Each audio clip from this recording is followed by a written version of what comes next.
estar de los dos lados del escritorio, sabemos cómo funciona la vaina.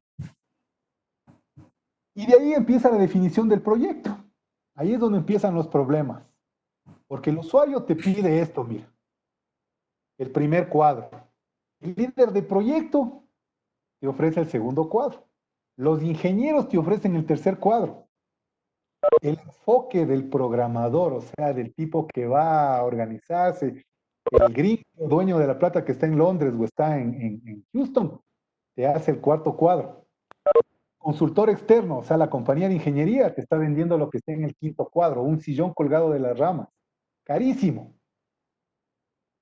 Del proyecto documentación, generalmente nunca hay nada. O sea, te dicen, quiero un aparato para balancearme en un árbol. Eso te dice.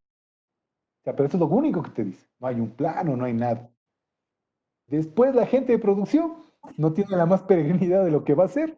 El rato que vas a ver el presupuesto, te encuentras con esa novedad.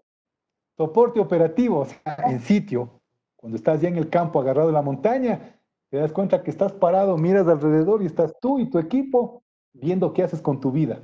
Y al final lo que realmente el usuario lo que necesita es lo que está al final, un neumático colgado de una rama de un árbol. Entonces nosotros, como gerentes de proyectos, debemos entender cuál es la solicitud y qué es lo que él realmente necesita. Y obviamente tenemos que recoger los insumos de todos, ¿no?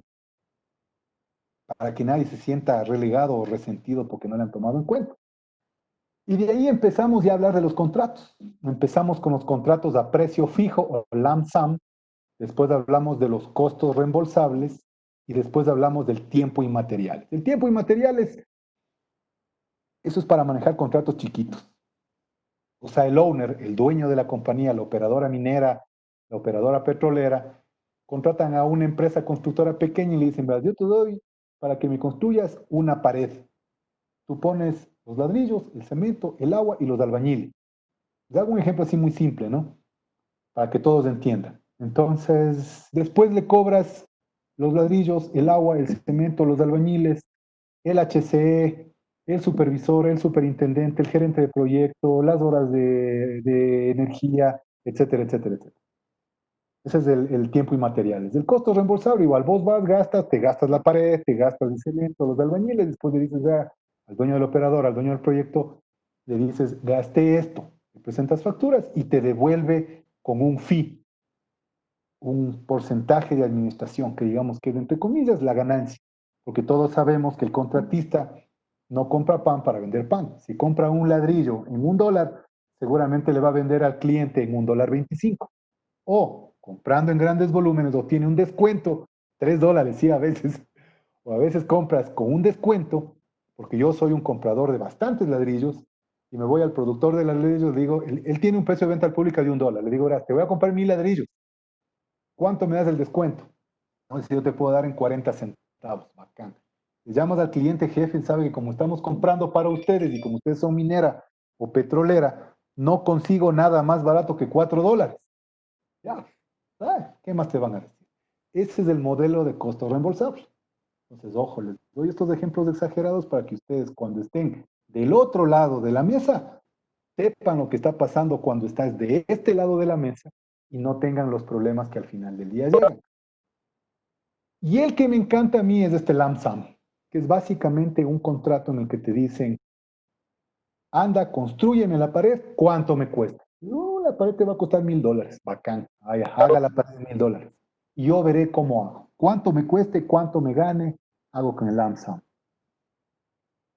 Este es el ciclo de vida de un contrato, porque después de que ya me adjudican la construcción de mi pared, necesitamos poner eso en papeles para que todo el mundo esté feliz. Entonces empieza con este proceso. Hacemos la preparación, que es el análisis del mercado, la evaluación de la oportunidad, la estrategia de adquisiciones, etcétera, ¿no? Luego es la licitación, después la implementación y la ejecución. Este es un ciclo de todo contrato que van desarrollando el departamento de abastecimiento. ¿Sabes? Cuando le llamamos a Magus Núñez, la gerente de compras que mencioné hace un momento. Magus, necesito que me compre esto para ayer. Porque generalmente los ingenieros todo compramos para ayer, nada es para mañana. Siempre estamos atrasados y queremos para ayer, ¿no es cierto, Marioli? Te estás riendo ahí. Listo, entonces aquí aparecen las figuras contractuales. Para los LAMSAM que habíamos hablado aparecen estas dos figuras contractuales. La primera figura contractual es el EPC o EPC, Engineering, Procurement and Construction, Ingeniería, Procura y Construcción, que se hace para proyectos de gran envergadura. Compañías contratistas gigantes manejan estos proyectos. Techint, Bechtel, Wood PLC, ese tipo de compañías manejan estos proyectos EPC. Acá en Latinoamérica les hemos, digamos que, españolizado al EPC, al EPC. Vamos a llamar una compañía EPCista, les decimos. Pues sí, son ellos, son los que hacen estos proyectos, los EPC, los Engineering Procurement and Construction Projects. Y también existen estos EPCM, que es otro modelo de contrato muy parecido, que es ingeniería, procura y gerenciamiento de la construcción.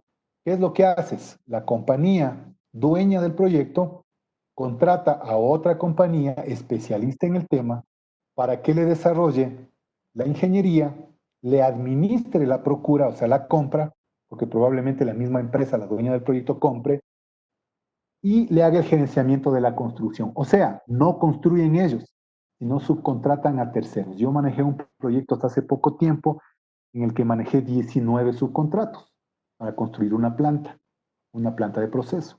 Entonces, manejar 19 subcontratos realmente es bravo, porque tienes subcontratos de construcción, subcontratos de fabricación, subcontratos de montaje, subcontratos de provisión, subcontratos de logística, subcontratos de catering. O sea, todo lo que normalmente haces cuando estás en la empresa, la EPCista, entre comillas, tienes que acá buscarte varias empresas pequeñitas para que te hagan el servicio. Este modelo también lo he aplicado cuando he hecho desarrollo de bloques o desarrollo de mina. Lo que les decía el ejemplo, me entregan una montaña y al final de un periodo de tiempo estoy entregando a mis jefes una barra de oro o barriles de petróleo contabilizados puestos en el metering skid de alguien. O sea, ya cuando están dolarizándose, monetarizándose esos barriles. Igual te entregan una montaña y tienes que entregar barriles. Ahí aplicas estos proyectos, porque tratas a diferentes empresas. Una empresa de ingeniería en Colombia, contratas una empresa de ingeniería en Estados Unidos, contratas una empresa de provisión de equipos mayores en China, en Corea, en Alemania, contratas una empresa de tubería en Suecia, en Argentina, en México, contratas válvulas en Estados Unidos, traes de una empresa de catering, o sea, alguien que te maneje y te construye un campamento para 2.500 personas, la traes de Australia o de Francia.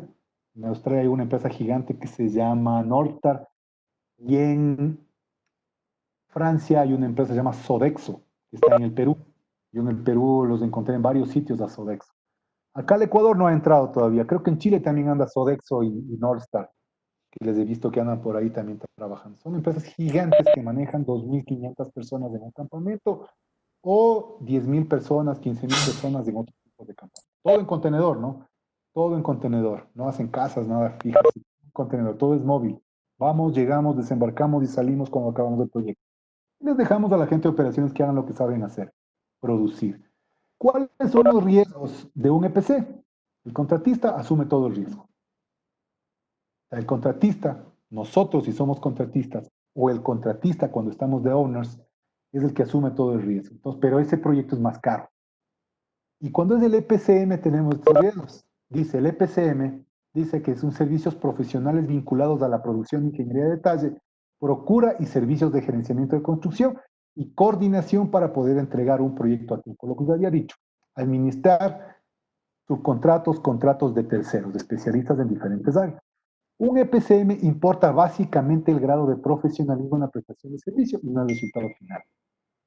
Porque acá el EPCM tiene que ser una empresa, pero recontra profesional para que pueda, ¿cómo te digo? Hacer un buen servicio, un buen trabajo, ¿no? Una de esas empresas, por ejemplo, acá en el Ecuador es Ditexa, una compañía española que es lo que antes era Tecna, para los que conocimos Tecna, los que somos viejitos. Dieguito Galárraga, un viejo Tecna. viejo hombre de Tecna, viejo hombre de las ingenierías de Tecna. Pero lo que era Tecna realmente, ahora ya hay texanos Lo que Tecna. era Tecna, lo que era Tecna, lo que era Tecna, lo que era Tecna. Ahora Vitexa es lo que era Tecna, exactamente. El EPCM no va a asumir el costo o el riesgo de tiempo en la demora por la concreción del proyecto. Este es un riesgo que asume el dueño del proyecto. ¿Por qué? Porque lo que estés administrando, ¿no? O sea, si es que hay una demora del proyecto, digamos, de una provisión de un equipo mayor, digamos que mandé a construir, qué sé yo, un molino SAC, lo mandé a hacer en Estados Unidos y se demoraron porque vino el huracán Katrina y no le dejó salir al barco, que tenía que salir de X fecha del puerto de Baltimore y no pudo llegar a Panamá para cruzarse el canal y llegar al puerto del Callao en Lima en una X fecha. ¿Qué podemos hacer ahí? Nada, es un retraso. No es culpa ni de ellos ni mía como EPCista. ¿Quién aguanta ese riesgo, esa demora? El dueño del proyecto, el dueño de la mina que no llegó con su molino SAC a tiempo porque hubo un problema del huracán Katrina. Obviamente eso tiene que estar documentado. Eso se llama una force majeure que ya vamos a ver luego. Pero si tengo un contratista de construcciones que tenía que construir, digamos que, pongamos algo, 500.000 pulgadas diametrales de soldadura de tubería de piping, y este señor se demoró. No hizo porque se jaló en ingeniería, se jaló en los isométricos, no hizo correctamente. Los soldadores que tiene salieron un desastre, no pasaban las pruebas. Las hidrostáticas eran todas para corte, etcétera, etcétera, etcétera. ¿Eso qué es? Una falta de profesionalismo de ese subcontratista de soldadura de piping. ¿Qué hacemos en ese caso? Nosotros como administradores, ahí aparece el primer concepto, multa. ¿Quién asumió el riesgo? El subcontratista. Él es el que se va a bancar el problema de la demora y la multa. Yo como administrador soy el que aplico la multa. El dueño se va a bancar la demora, pero la penalidad se la banca el subcontratista incumplido. Entonces ese es un tema en esto de los EPCM.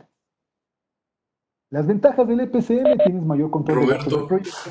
perdón Señor, que te interrumpa. Tenemos una pregunta de Jorge Gómez. Dice, ¿a partir de qué monto económico de un proyecto se puede establecer un esquema EPC-EPCM? Yo no creo un monto, pero no sé. no, Básicamente creo que es un tema de yo, riesgo rubro industria. exactamente, es un riesgo rubro industria. Moto no. A ver, yo conozco un proyecto grande en una minera en Perú, que manejó EPCM para la parte del core business, para la ampliación de un sistema de molienda y todo. El proyecto Las Bambas, de MMG, está en un proyecto de cobre por el Cusco. Con Bechtel y Pero Fluor. todo, ¿perdón? Bechtel y Fluor están ahí.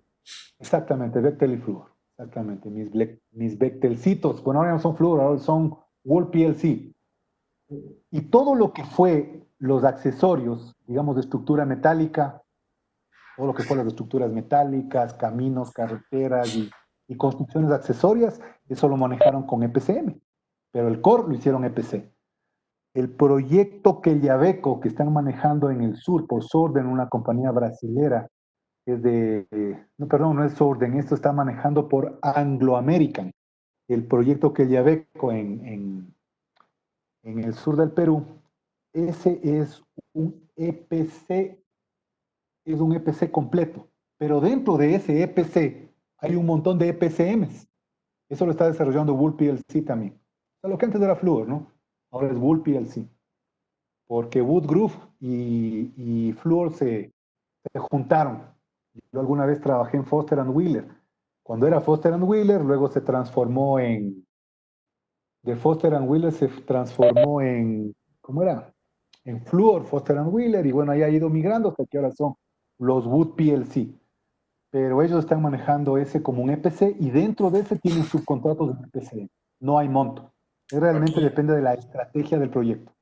acá en Chile la modalidad más común en la parte minera es del EPCM. Claro, Últimamente están pensando migrar a EPC, pero igual está muy arraigado en el ADN de las contratistas y de las empresas del EPCM. Y nos ha lo que costado. O pasa es sea, que, justo ayer lo hablábamos con Cristian Valderrama. O sea, al tener un EPCM es otra consideración desde la ingeniería, las compras y todo. O sea, es muy claro, difícil cambiar el chip. Es que sabes que tienes razón. Lo que pasa es que los proyectos mineros son mega gigantes, ¿no? Son carísimos, son sumamente costosos. Entonces, cuando haces un EPCM, vos tienes el control de los gastos. Porque hacer un EPC, el contratista no tiene la claridad suficiente en varios aspectos y el rato que hace su evaluación de riesgos, tiene que cubrirse. ¿Y cómo te cubres? Elevando el rubro de contingencias, elevando los imprevistos, y eso encarece el proyecto. Que si es que esa evaluación de riesgos y esa estimación de costos la hiciste bien, todo ese porcentaje que le pusiste de imprevistos y contingentes que te encarecen el proyecto al final se convierten en utilidad pura. Otra cosa, porque haces un EPCM es por esto, el segundo punto. El dueño del proyecto mantiene sobre el control del diseño. Cuando haces un EPC, la ingeniería la haces tú, como EPCista, como empresa contratista de construcciones, de ingeniería, procura y construcción, y obviamente tu ingeniería es supremamente esbelta.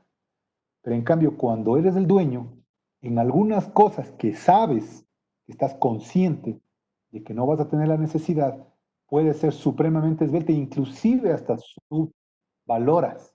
Dices, no, esta pendejada después de 2 años ya le doy de baja. Pero en otras cosas donde sabes que a futuro vas a tener una proyección para crecimiento, ahí pones la carne para mejorar, aumentar la flexibilidad, aumentar la resistencia, aumentar algunas cosas. Entonces el control es tuyo.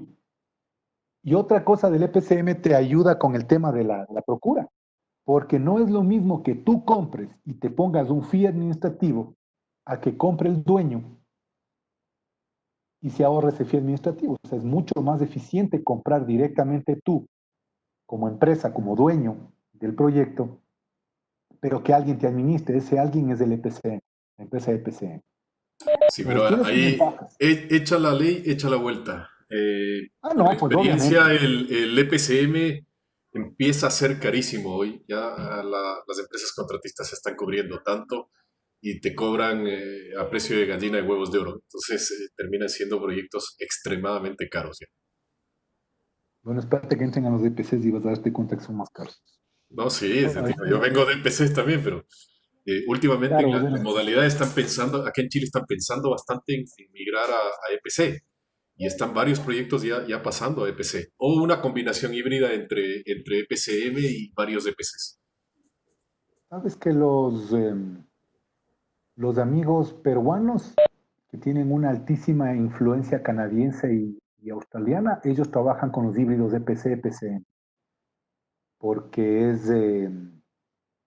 es como te digo, es una modalidad que te ayuda a bajar costos, ¿no? Te ayuda a bajar costos, a tener controlado muchas cosas. Espérate un minuto, ya me estoy quedando sin pila.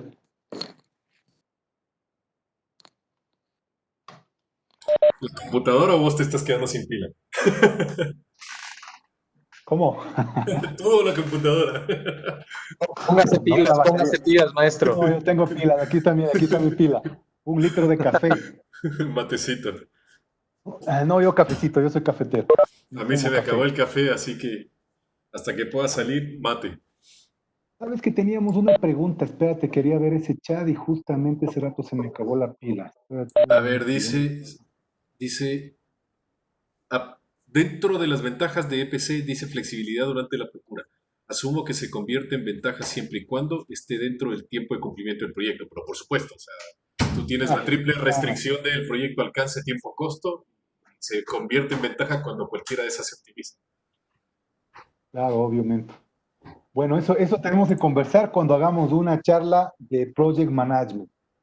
Es súper interesante manejar esto. Ah, en el momento en el que uno empieza a manejar estos proyectos, a mí me costó, yo les voy a ser franco, a mí me costó mucho. A mí me costó mucho el tema del manejo de ser técnico y pasar a ser un técnico con temas contractuales. Porque te preocupas de lo técnico, ¿no? Estás preocupado de que todo funcione, de que todo esté operativo, pero el rato que te ves con una pared y te empiezan a caer los abogados y te empiezan a decir un montón de cosas que no sabes ni lo que te dicen, no sabes para dónde correr. Entonces, ahí es donde Buena, tienes que buena pensar. escuela, Buena escuela fue y lo hiciste recontra bien ahí en Pañaturi, bloque 15, Robert. Sí, sí, así es, así es, realmente Roberto, así es. Señor, yo tengo una consulta. En el caso de del área de trabajo nuestra, en el caso particular Novomet, ¿sí?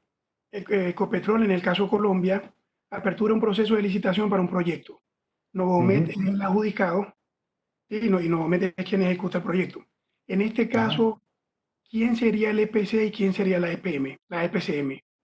No, no, a ver, ahí te hago una aclaratoria. ¿Te acuerdas del curso que les di por si acaso, para información de ustedes dentro de la compañía, hice un curso in-house de gestión de proyectos? Los proyectos que desarrollamos nosotros en Novomed no son proyectos de largo alcance como un EPC o un EPCM. Primero porque no tienes ingeniería, procura y construcción. Nuestros proyectos son de instalación de equipos. Nuestros Ujú. proyectos son supremamente cortitos. Vendría a ser un proyecto, un EPC, entre comillas, chiquito, vendría a ser los proyectos que hace HPS. Por ejemplo, el proyecto que vamos a hacer en México, los dos proyectos que vamos a hacer en México son HPS, con HPS, esos son unos EPC chiquitos. Pero en lo que es instalaciones de equipos de fondo, esos no son son proyectos de instalación, eso tiene otro tratamiento, eso vendría a ser Operaciones. es un proyecto de operación, se Sí. podría clasificar ese como un tiempo y materiales más o menos, algo así, Sí, porque pero está esos sobre entrarían dentro de servicio un de estudio, programa y de un portafolio y se convierten en operaciones propiamente dichas. exactamente, es un portafolio, es una operación, exactamente. Bueno, sigamos entonces con las desventajas de los EPCMs. La ventaja principal del EPCM es que el dueño o el cliente mantiene el riesgo en la culminación del proyecto. Lo que les decía, si es que el huracán Katrina le aplicó, jodido, el que tiene que asumir esa demora es el dueño, porque no es culpa de nadie. Ahorita la pandemia, por ejemplo, ¿cuántos proyectos tiene detenida la pandemia? ¿Culpa de quién es? De los chinos, que nos mandaron la pandemia. No hay más. ¿A quién más vas a culpar? Listo, entonces aparece el tema de la gestión de contratos. Nosotros pensábamos, nosotros pensábamos que una creencia generalizada era que la gestión de contratos empieza con la adjudicación. Cuando te adjudican empezamos a gestionar el contrato. Eso está súper lejos de la realidad. Y eso nosotros ya lo estamos palpando, José Chirinos, en Novomed, porque estamos haciendo evaluaciones de contratos en los que estamos encontrando novedades. ¿Por qué? Porque no hicimos esto. Primerito hay que hacer este proceso, es el proceso de contratación. Identificar las necesidades, especificar los servicios, especificar la parte técnica, especificar la parte de calidad. Y ahí la licitación, ahí nosotros ponemos todas las condiciones de la licitación. Ahí seleccionan al contratista, las condiciones, condiciones comerciales, bases administrativas especiales y generales. Luego te adjudican, haces la apertura de ofertas, haces las recomendaciones de la adjudicación, haces el desarrollo, la administración del contrato propiamente dicho, haces la evaluación del desempeño del contratista, los resultados medidos y registrados. Ya, pero en este punto, entre la adjudicación y el desarrollo, hay una etapita que es lo que estoy haciendo ahora con ustedes en Novomed, que es el análisis de riesgo contractual. Ahí es donde vemos qué nos puede pasar, qué puede suceder y tomamos los recaudos, porque antes de firmar un contrato debemos leerlo y debemos modificarlo. Te mandan unos documentos como modelo de contrato. ¿Y qué es lo que normalmente hacemos? Y eso hacemos todos, no digo solo Novomed, hacemos todos.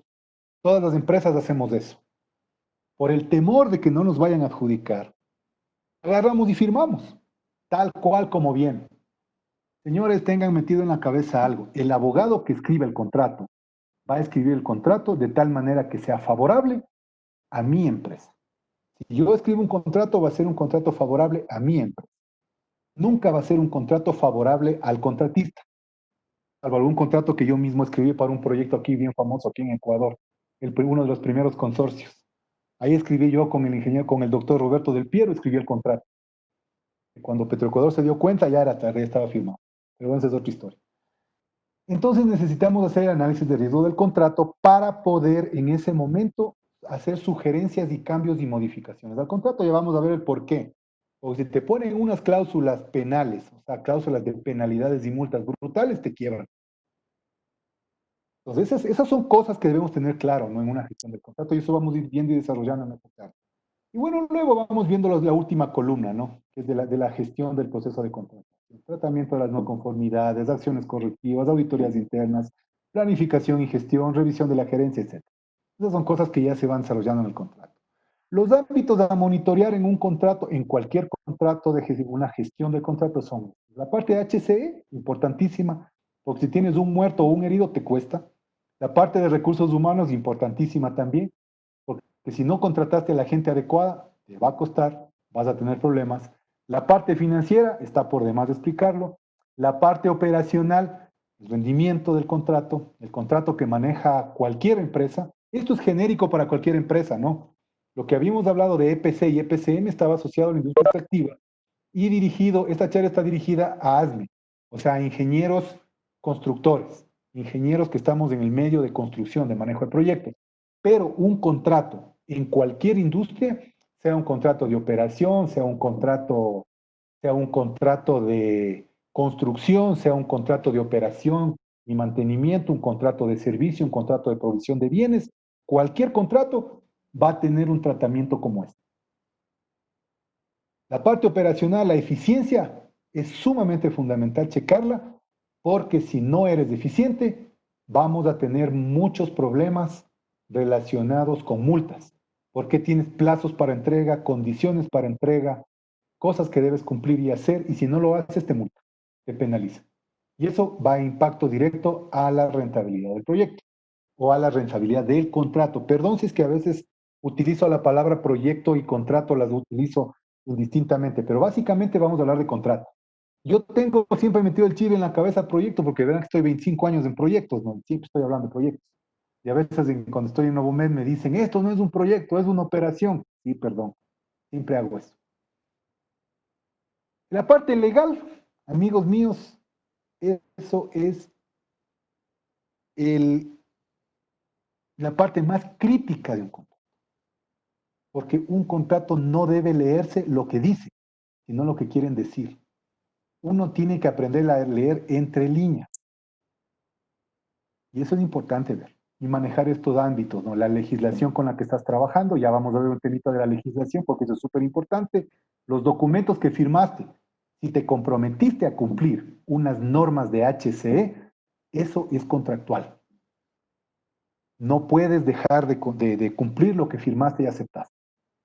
No es que el cliente dice que no hay problema, que eso hemos de arreglar nomás. Probablemente sí, probablemente no. Ninguno de nosotros tiene la vida comprada. Si mañana te mueres o se muere tu contraparte en la cooperadora y viene otro, yo cuando he llegado a un proyecto con contrato en movimiento o contrato rodante, lo primero que hago es revisar el contrato. Y reviso el contrato y reviso qué es lo que tengo que cumplir y qué es lo que tienen que cumplir.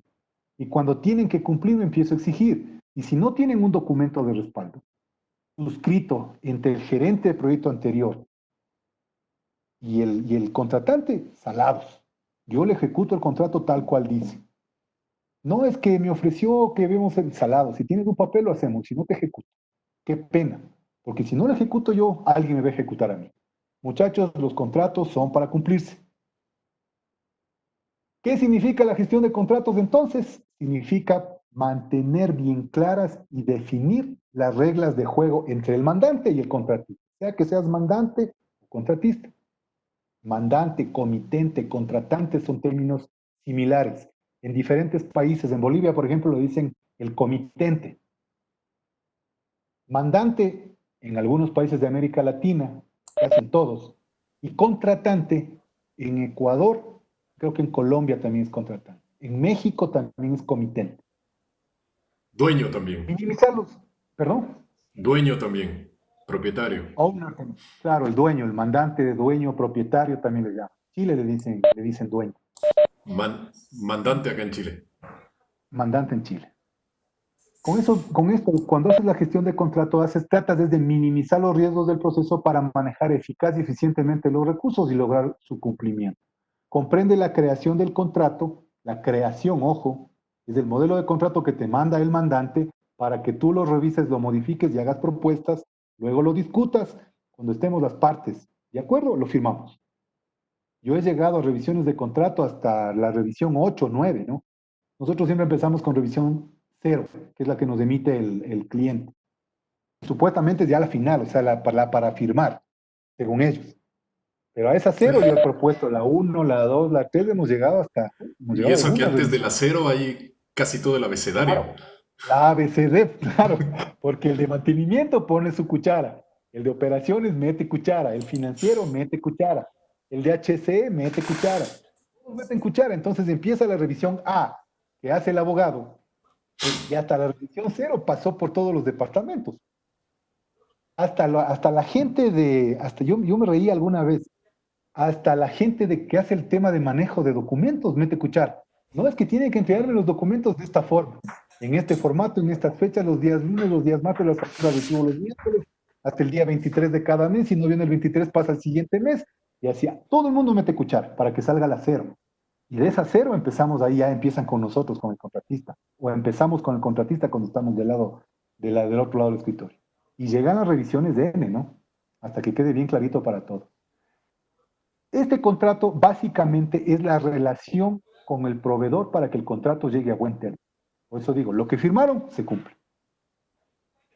Y aquí tenemos que tener dos cosas bien claras y que les dije al inicio. ¿Qué legislación vamos a ocupar? Del Río Grande, muchachos, del Río Grande, frontera México con Estados Unidos, hasta la Patagonia, manejamos o fueron creadas nuestras leyes con derecho romano o basadas en el derecho romano y el derecho germánico. La doctorita ya le veo que está riéndose porque ella sabe mejor que yo. Y desde el Río Grande para arriba, incluido Canadá, Estados Unidos, Inglaterra y todos los países de la Commonwealth, manejan el derecho anglosajón o la Common Law. Y vamos a ver por qué. Vean aquí la Common Law. Países que adoptaron el derecho anglosajón son todos los países que estuvieron o fueron colonias o protectorados ingleses, incluido Estados Unidos. Ojo, Estados Unidos tiene protectorados también, ¿no? Puerto Rico, por ejemplo, es un protectorado de Estados Unidos. Ellos son latinos, como nosotros, hablan español, pero sus relaciones contractuales las manejan como a common law. Manejan con la ley anglosajón, no con el derecho civil. Alguna vez hice un montaje de unas torres de transporte eléctrico ahí. Pucha, y ahí me perdí. No sabía ni para atrás ni para adelante. Ahí me tocó ponerme a leer esta vaina y a entender la common law. En el Caribe todo es common law. Todito es common law. Trinidad y Tobago hizo un revamping de una refinería, era common law. Entonces hay que tener bien claro eso. Entonces aquí hay unas características, no siempre existe una constitución escrita, leyes codificadas, las decisiones judiciales son forzosas. Si el juez te dice, es forzoso a cumplir, pero esas decisiones también pueden ser anuladas por otro juez o por otra legislación, no a través de una ley. Básicamente los tribunales son los que deciden lo que va. El único que medio entiende la ley, o que sabe la ley, mejor dicho, que la domina es el juez. Y él puede, según su criterio, determinar una cosa u otra. En cambio, acá en Latinoamérica, con la ley civil, con los contratos civiles, hay leyes que cumplir. Ya vamos a ver. Generalmente todo está permitido siempre y cuando esté dentro de la ley. Eso es lo bacano de los contratos hechos bajo la common law. Todo está permitido. Esa es la parte que a mí me gusta. Porque puedes hacerlo todo siempre y cuando sea legal. Pero también hay algunas cositas que te dejan como un abanico muy abierto y puedes tener problemas. En cambio, en la ley civil estamos todos nosotros, ¿no? Todos los que fuimos descendientes de españoles, alemanes, portugueses, holandeses, franceses, en todas partes del mundo, incluidos Centroamérica y Suramérica. Por eso están metidos los mexicanos, la tierra de los licenciados. También están ahí todos los países de la Europa Central, los países orientales y los países de la Asia del Este. Ojo, los chinos tienen otra legislación. Esa ni la conozco, no sé ni cuál es, porque nunca he hecho contratos con los chinos. Y ni Dios quiere hacer contratos con los chinos. Con un contrato chino me refiero, ¿no? Los sistemas de derecho civil son sistemas de leyes codificadas. En cualquier país, de México a la Argentina, todos tienen un código civil, un código comercial, tienen un código administrativo, un código arancelario y una constitución en la que te da derechos fundamentales y te da derechos generales. bien o mal, todos dicen lo mismo. La doctorita Lascano, la otra vez que le pedí su soporte, me dio una cátedra sobre derecho comparativo, en donde me hizo entender claramente cómo un contrato aquí en Ecuador se basa con unas normas que puede ser igual o replicado en Argentina, o en México, o en Brasil, o en Perú, o en Colombia, porque todos ganan lo mismo y todos están basados en el mismo tipo de derecho. Entonces aquí tenemos estas condiciones. El derecho administrativo tiene, el último, porque ya les hablé anterior, el derecho administrativo tiene a ser menos codificado y los jueces de derecho administrativo se comportan como jueces de la common law. O sea, en el derecho administrativo es el único de la parte del derecho civil en la que los jueces se mueven como a su buen criterio, usando sus criterios jurídicos. Existe menos libertad para contratar. Aquí, por ejemplo, te dicen, no puedes subcontratar, o mejor dicho, puedes subcontratar hasta un 30%. En cambio, con un contrato con los norteamericanos o con los británicos, todo puede ser subcontratado. Ni siquiera vos puedes ser empresa. Puede ser una compañía Marioli Mederico LLC y ella subcontrata a todo el mundo. Y esa es la contratista principal. Ni siquiera tiene que ser una figura jurídica. Pero aquí hay también derechos del contratante. Derechos de modificación unilateral, derechos de cancelación unilateral, derechos de continuidad del servicio, que están descritos aquí. La autoridad contratante, como dicen los franceses, y aquí vamos a empezar ya a ver un concepto súper interesante que son los contratos FIDIC. No les había hablado de los contratos FIDIC sino hasta ahora. ¿Qué es FIDIC? Primero porque no tengo autorización para poner la palabra FIDIC en mis presentaciones. Yo me certifiqué FIDIC hace algunos años. Es la Federación Internacional de Ingenieros de Contrato. O sea, son los ingenieros litigantes. Los contratos FIDIC son la base fundamental para todo contrato de gran envergadura que maneje el Banco Mundial, Banco Interamericano de Desarrollo, porque manejan otro concepto que debemos tener claro, que es la equidad contractual. Hay certificaciones y hay libros de FIDIC que los ingenieros necesitamos leer y conocer para poder entender los contratos para ingeniería, para construcción, para obra civil, para EPCs. Hay un montón de contratos. Si quieren algún rato hacemos una charlita sobre contratos FIDIC. Eso sí puedo hacer porque soy certificado. Pero en esta presentación no puedo poner la palabra FIDIC. Solo les cuento. Entonces estos franceses, ellos tienen muy desarrollado el tema de contratos. Y ya vamos a ver cómo hemos utilizado acá en Latinoamérica los contratos civiles, utilizan términos de ellos, ¿no? Ya vamos a ver más adelante. Este derecho de cancelación unilateral, la autoridad contratante, como dicen los franceses, tiene derecho a cancelar un contrato tempranamente, a pesar de que tenga compensación. O sea, ellos pueden cancelarte el contrato, pero tienen que pagar. Tienen que pagarte la diferencia, la inversión, el riesgo que tú. ¿Ya? Igual en la parte de arriba, modificación unilateral. Si te piden modificar algo y tiene un impacto al proyecto en costo o en tiempo, tienen que pagar. Es un derecho que tenemos nosotros como contratantes de cambiarlo, pero el contratista también tiene derecho a cobrar ese impacto. Eso es un derecho consagrado en cualquier contrato. Dime, Marioli. Gracias, buenos días. Roberto, una consulta, por lo menos en los contratos EPC, cuando ellos hacen alguna modificación, ellos, por lo menos donde yo estoy ahora, nosotros estamos haciendo un proyecto de EPC y básicamente cualquier modificación, el riesgo ya lo tenemos que asumir porque es un contrato de EPC. Así lo manejan aquí en el Ecuador. No, ese lo Así maneja lo maneja Petroamazonas porque nadie les eso es aporta el correcto. cargo. Ya vamos a ver más adelante el tema este. Por eso lo que tú me estás diciendo, por eso estamos haciendo esta charla de gestión de contrato. Porque el contrato no empieza cuando te adjudican, el contrato empieza desde cuando empezaste a mirar el alcance.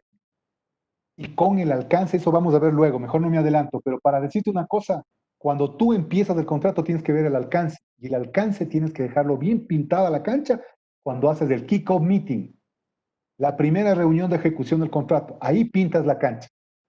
Y ya vamos a contar. Ya vamos a ver el tema más adelante, en la siguiente presentación. Bueno, también hay derechos de continuidad del servicio, ¿no? El contrato administrativo, el operador o contratista no puede suspender la ejecución de sus obligaciones bajo el contrato cuando la autoridad del contrato incumple el contrato. O sea, tú como contratista no puedes parar así el otro haya incumplido. Aunque aquí en el Ecuador dicen que un incumplimiento lleva a otro incumplimiento. Pero lo mejor es, si es que tu contratante te queda debiendo o no te paga o se demora o incumple el contrato, tú no pares, porque después tienes el poder y la capacidad para poder reclamar. Es decir, yo seguí cumpliendo y este señor me tiene que pagar. Cualquier juez te va a pagar y te va a dar la razón. Obviamente estamos hablando del caso extremo, ¿no? Ya cuando te vas a la guerra. Normalmente los ingenieros no vamos a la guerra. Nosotros tratamos de arreglar, porque siempre buscamos un mal arreglo que un buen juicio. Pero cuando toca ir a la guerra, ahí les buscamos a las señoras como la que está ahí tomando café, la doctorita Margot Lascano. Ellas son las que empiezan a armar la guerra y nos dan ganando las guerras, con el insumo técnico que nosotros entregamos. Hay un concepto interesante que es este, ¿no? El derecho del operador o del contratista a un balance o equilibrio financiero. Es lo que tú me estás diciendo hace un rato. En ciertas circunstancias, el contratista está protegido bajo el derecho a preservar el equilibrio financiero del contrato. Ejemplo, cuando el contratante impone una modificación unilateral, también debe ajustar los términos financieros de acuerdo para que el contratista no se vea en una posición desventajosa. Ustedes no están aplicando esto del equilibrio financiero. Viene de Petroamazonas, te dice, no, sabes que aquí también tenían que poner 1000 metros de tubería adicional. Ellos son los que se jalaron en no ponerte bien el tema. Y tú, como estás con el contrato y quieres seguir trabajando y todo, y como Petroamazonas ahora es el principal contratante del país, ya te toca aguantar. O eso es lo que asumimos, ¿no? Para que te sigan invitando, digamos, a seguir contratando. Entonces, Lastimosamente hay un error de concepto que lo manejan la mayoría de las empresas contratantes y creen que al hacer un EPC o un lump sum pueden pedir lo que quieran. Y digo, en un EPC, si te pide hacer una casa de 2 pisos, es un es de alcance. dos pisos. Y es otro proyecto cuando te pide el tercer piso. Y eso no lo entienden, porque dicen, yo te pedí un EPC o un lump sum. ¿No? Entonces, eso luego deriva, lo que tú dices es muy sabio, no hay que parar, porque eso luego deriva en juicios que un juez siempre te Claims. da la razón, un claim que siempre te da la razón. De hecho, yo participé en un arbitraje que fue la primera vez que le ganamos a Petroecuador, arbitraje, y que el propio abogado de Petroecuador les jaló las orejas a los administradores de contrato y le dijo, ustedes por ignorancia, le dijo, acaban de generar un daño terrible al Estado. ¿Ah? Porque era un contrato que se podía haber arreglado 2 meses antes y con $300,000 y terminó generando un perjuicio de casi 2 años con $1.800.000. Y las Pequeño, multas y los sí, temas y esto fue administrativos y pequeño. todo. Imagínate eso en miles de millones de dólares. Bueno, verás, una de las cosas a las que yo me dedico al ser certificado FIT, y ustedes han de ver en mi LinkedIn, yo me dedico también a como consultor de claims, porque en los claims es donde está la carne. Acá, la verdad, todavía no le metemos mucho el diente a los claims acá en Ecuador, pero por ejemplo en Perú, en Chile, en otros países, los claims son a diario. Y obviamente los contratantes se cuidan mucho, porque como dices tú, te contratan para hacer un edificio de 2 pisos y terminas haciendo 3. Yo te hago, encantado te hago los 3 pisos, porque sé que después te reclamo y me tienes que pagar piso adicional. Y me pagas al precio que yo te diga. Por eso dentro de los contratos siempre hay una lista de precios unitarios. Ojo, para evitar estos problemas, estas ambigüedades, es importante en el proceso de oferta presentar claramente nuestra propuesta y poner los disclaimers, o sea, las cláusulas, no sé cómo se dice un disclaimer en español, los Condiciones, considerandos, digamos, considerado.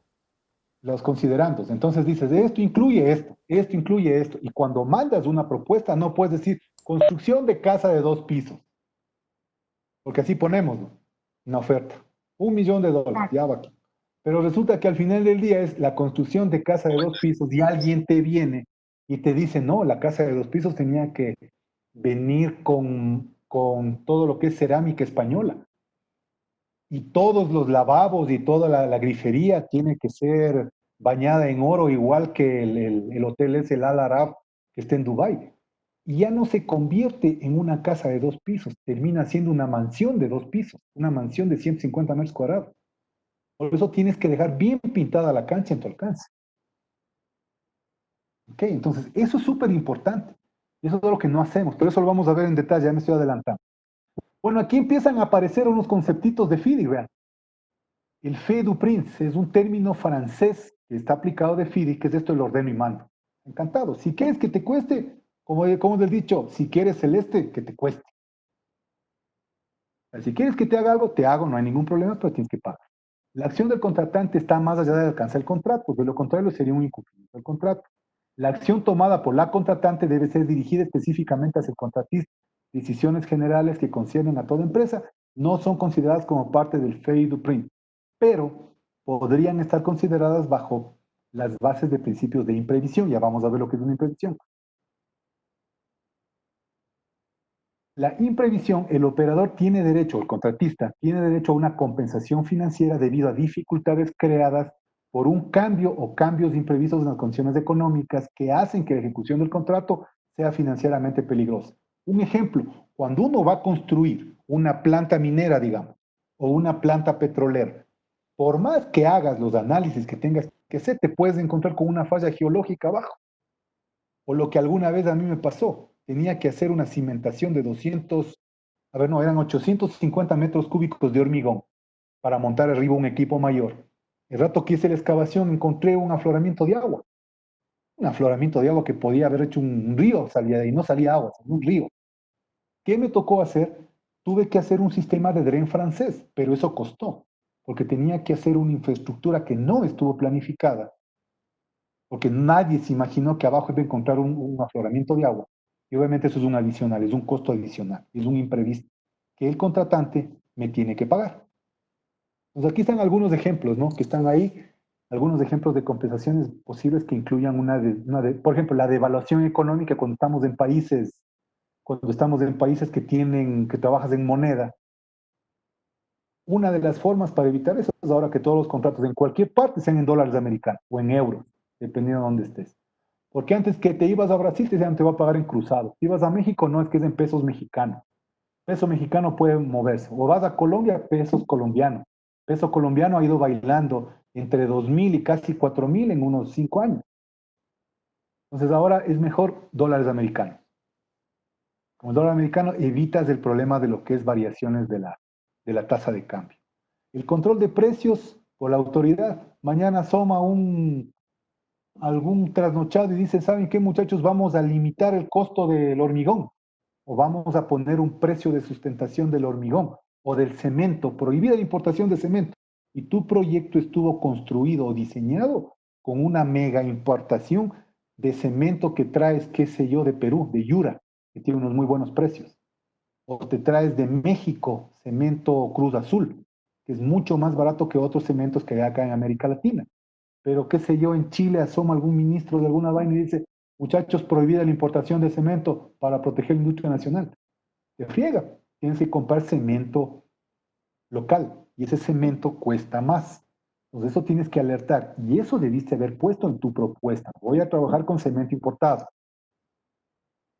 Para que si es que hay algún impacto de ese tipo, tengas chance de cubrirte, porque si no, salado, si no pusiste, si no está escrito, no existe. Esa es la primera regla en este tema. La reducción de horas trabajadas como resultado de un incremento de costo de mano de obra. Digamos que aparece igual una ley de algún ministerio laboral que te dice, ¿sabes qué? Ya no pueden trabajar a lo petrolero o a lo minero 12 horas. Ya vamos a hablar de la fuerza mayor. El force majeure es otro tema. Hay fuerza mayor y caso fortuito. Hay una diferencia. Ya vamos a conversar, tengo un chat de eso, perdón. El tema de la fuerza, del cambio de costo de mano de obra puede ser interesante porque puede que haya una ley laboral que aparece y dice, vamos a limitar las horas de trabajo a 8 diarias. Nosotros acá en Petróleo, en Ecuador, trabajamos 12 horas diarias. Obviamente tenemos que hacer un trámite adicional, que es obtener los permisos de jornada especial. Pero si es que alguien dice, ¿saben qué? Desde el día de hoy, por una protección laboral al trabajador, bla, bla, bla, vamos a trabajar 8 horas diarias. Y sábados y domingos obligatorio el descanso. Las horas, hombre, se mantienen, porque no vamos a cambiar el número de horas, hombre, del proyecto. Pero sí la mano de obra va a aumentar. Y en ese caso tienes que meter más gente y eso te cuesta. O empezar a pagar sobre tiempo, a 16 horas diarias, como dice don Diego en un chat que ahorita acaba de mandar, ¿no? Entonces son cosas que uno debe tener bien claro y eso también tiene que quedar planteado para no tener problemas. La legislación, por eso dentro de los contratos dicen con la legislación vigente y ahí te ponen cláusulas de protección de impuestos, porque ¿qué tal si mañana son otro gato y te aplica un impuesto adicional que no estaba contemplado al inicio, que te va a impactar, te fregaste? Entonces, todo ese tipo de cosas hay que ir chequeando y teniendo cuidado, ¿no? Aquí tenemos esta sujeción de los imprevistos, es un concepto que ya lo vimos anteriormente, el operador tiene derecho a una compensación por condiciones materiales inesperadas, quisieron que la construcción y la supervisión se hagan más costosas, ya dijimos. La fuerza mayor, el force majeure, esos son términos, ustedes ven, todos son términos en francés, que salen de la línea de FIDIC, que ahora están adoptadas en casi todos los contratos civiles acá en América Latina. Force majeure, o fuerza mayor, o caso fortuito, hay diferencias bien grandes. La fuerza mayor dice eventos impredecibles e incontrolables que hacen imposible la ejecución de un contrato y exonera al operador o contratista de sus obligaciones. Ejemplo, el derrame causado por una industria química que ocasiona contaminación tal de la única fuente de agua que estaba para el proyecto, por ejemplo. Ese sería una fuerza mayor. Y un caso fortuito, ¿cuál sería? Un ejemplo. Doctora Lascano, ¿puedes darnos un ejemplo de caso fortuito actual? Tú que eres abogada. Prende el micrófono, prende el micrófono. Ya, ahí estoy con el micrófono, gracias, Rob. Bueno, vean, de acuerdo a nuestra legislación ecuatoriana, tenemos la definición, se les da la misma definición a los dos términos, ¿no? A caso fortuito y fuerza mayor. Sin embargo, como dice Roberto, hay una gran diferencia entre los dos temas. El caso fortuito, básicamente, como en este momento nos está pasando, por ejemplo, la pandemia. El caso fortuito es algo que definitivamente no depende de la persona, sino de la naturaleza. Un terremoto, podemos hablar de la pandemia, podemos hablar de un tsunami que nos impide continuar con un cierto proyecto o con o la ejecución de un cierto contrato. ¿Y el derrumbe de los oleoductos? La fuerza mayor tiene que ver de la persona versus también el medio, ¿sí? El caso fortuito, por ejemplo, puede ser de que lo que tú decías hace un momento, que por eso es que te hice ese comentario de temas de fuerza mayor, de que si por A o B razones un país de donde tú ibas a traer determinado material para continuar con tu proyecto, con tu contrato, decide que cambia la ley y no se puede exportar. Esa es una fuerza mayor, ¿sí? ¿Por qué? Porque depende de una autoridad o depende de una persona adicional que nos impide continuar con el proyecto inicial, con el contrato inicial. Esa es una fuerza mayor. Gracias, querida, te agradezco mucho la explicación. Acuérdate que no estás hablando en Ecuador, ¿no? Estás hablando gente de Colombia, de Perú, de Chile, de Bolivia, de Argentina. Sí, correcto. Un montón de partes. Claro, correcto. Por eso es que inicialmente hacía la referencia de que dentro de nuestra legislación, o sea, la ecuatoriana, tenemos el significado, la definición se le da la misma definición a los dos términos. Sin embargo, hay una gran diferencia entre el uno y el otro, que sí tiene mucha relación a toda la legislación latinoamericana. ¿Sí? A ver, verán, aquí hay una pregunta de don José Navarro. Dice, consulta, ¿se podría considerar como imprevisión o fuerza mayor la ocurrencia de esta pandemia y el Estado ordenará que no se pague por servicios a los concesionarios de servicios públicos, por ejemplo, la distribución de gas? A ver, pueden decirte que no les cobres ahorita, pero algún momento tienen que pagar. A ver, o sea, estás difiriendo el tema. José Roberto, Navarro, gracias la pregunta. Dime. Si me permites, Roberto, en la consulta que acaban de decir, no quiere decir que si por existir una fuerza mayor o estar dentro del tema de caso fortuito, las obligaciones se eliminan de ninguna manera. Lo único que representa dentro de la legislación o dentro de nuestra norma jurídica es de que se puede ampliar plazos, ampliar términos o modificar las condiciones para que se dé cumplimiento al contrato. De ninguna manera se pueden eliminar. Ya serían casos sumamente extremos en los que definitivamente ya no puedas concluir, por ejemplo, que se haya ido un río y que se va toda la parte, qué sé yo, la parte donde estás haciendo el trabajo, donde estás ejecutando el trabajo, podría considerarse una terminación anticipada de contrato. Chévere. ¿Sí? Gracias, Margot. Te agradezco mucho. Ya, otras reglas del derecho civil son las penalidades contractuales. Tenemos, bueno, la penalidad contractual está por demás de explicar, no todos conocemos una penalidad contractual porque sea por un incumplimiento, cualquier razón. Tenemos del grosso class, o las cláusulas brutas. Esas son las que hay que tenerle miedo. Porque hay cláusulas dentro de los contratos que pueden hacernos pedazos. Ejemplo, cuando ustedes vean la palabra daño consecuencial, tengan miedo. Cuando vean temas de penalidades medioambientales, tengan miedo. Cuando vean la palabra lucro cesante, tengan miedo. Esas tres cosas pueden causarnos cualquier cantidad de problemas. Alguien me dijo alguna vez que me pueden poner una multa por incumplimiento, hablamos de 1000. Pero si es que estamos hablando de medio ambiente, estamos hablando de lucro cesante o daño consecuencial, estás hablando de millones. Esas quiebran a las empresas. Desaparecen las empresas por esas palabritas que ponen los abogados de los contratos. La palabra salvo mejor criterio, esa no existe y eso es algo que también deben evitar. Otra cosa que les encanta poner a la gente en los contratos es sin limitarse a. Ese sin limitarse a les encanta en los contratos estatales. Ellos ponen sin limitarse a y nosotros en alguna parte debemos poner un límite. Todo contrato tiene que tener límite. No te pueden clavar cualquier cosa, ¿no? Te dices, la penalidad por un tema de, ¿cómo le llaman esto? Por un tema de equilibrio contractual, pero el otro es una limitación de responsabilidades.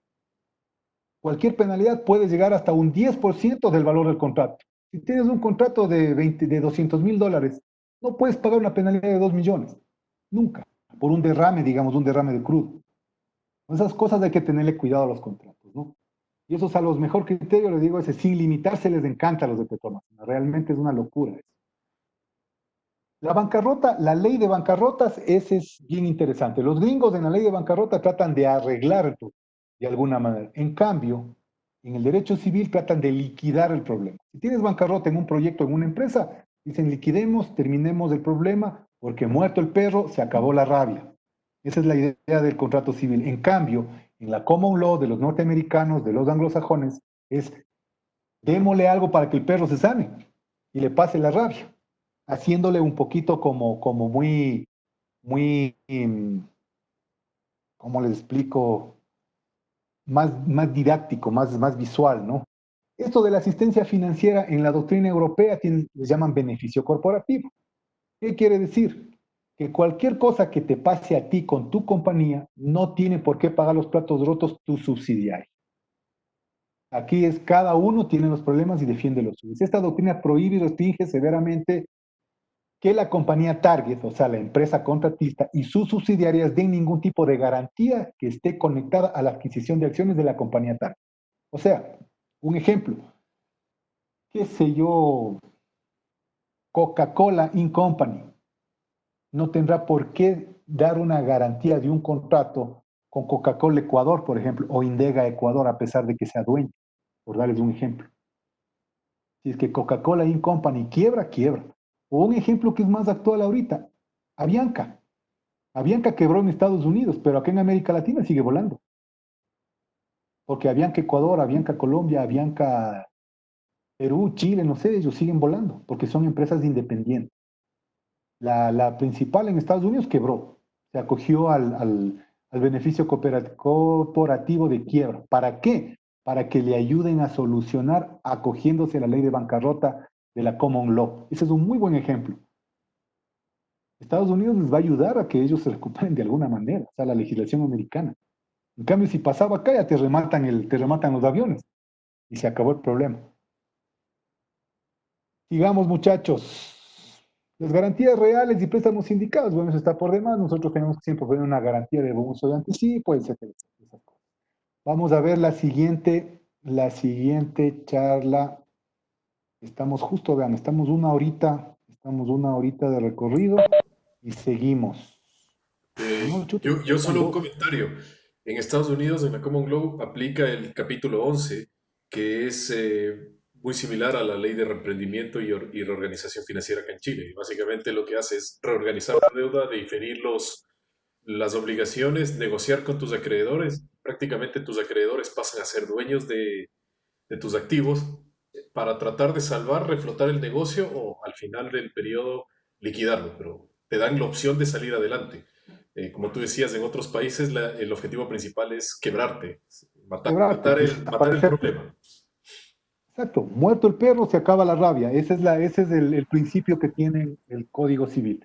En cambio, el Common Law te trata de dar la mano para que te levantes, porque a la final la empresa es la que genera riqueza, genera trabajo y genera para todos, inclusive para el Estado, los impuestos, ¿no?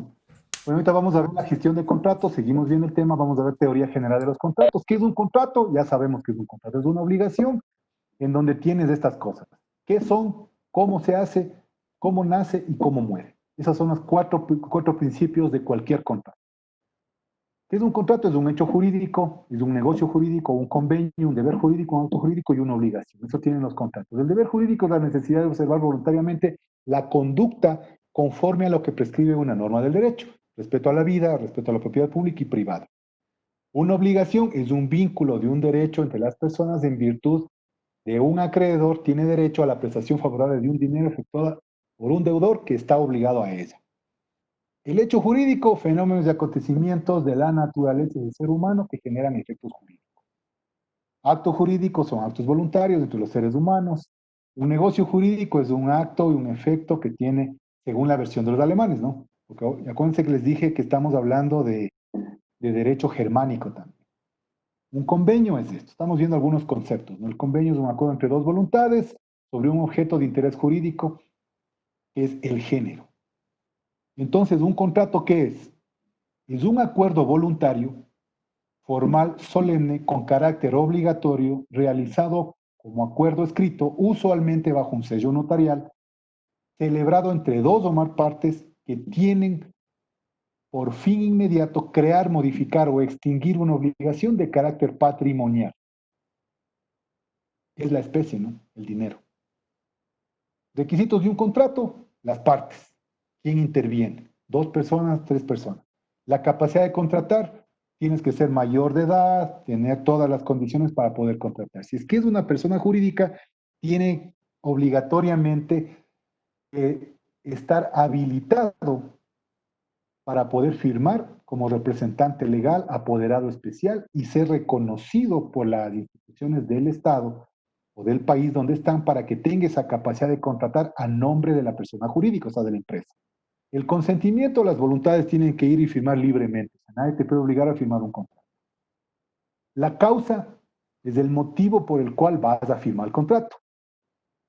Que debe ser, primero tiene que ser lícita, tiene que ser verdadera y existente. No puedes firmar un contrato para una cosa ilícita. Nunca vas a firmar un contrato para estafar a alguien, por ejemplo. No puedes exigirlo. Y ojo, un contrato tiene que tener una sola causa, ¿no? El motivo es el elemento subjetivo. El subjetivo personal son las razones de los contratos. Yo hago un proyecto porque quiero ganar plata. Tú eres el dueño de la minera, tu objetivo, tu motivo es aumentar tu producción minera. El objeto ya sabemos, ¿no? ¿A qué se refiere la prestación? Construir una planta para procesar mayor cantidad de mineral de cobre. O desarrollar un bloque petrolero en la República de Ecuador, en la selva ecuatoriana, con una capacidad de 25,000 barriles al día. La forma, bueno, aquí están las formas, como tiene que ser, tiene que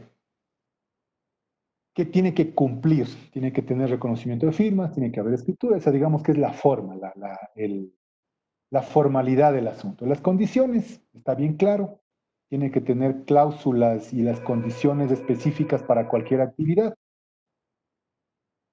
El modus, el modo, la suposición de la carga y peso, el motivo particularmente relevante para la determinación de las voluntades, pago de la renta, la cláusula penal, todo contrato debe tener una cláusula penal, siempre tiene que haber una penalidad. Si no hay penalidad, no hay contrato. Estos son conceptos generales de los contratos. Aquí hice rapidísimo porque aquí no hace falta mucho meternos en ahondar en este tema, porque ya vamos a entrar a la parte que nos interesa.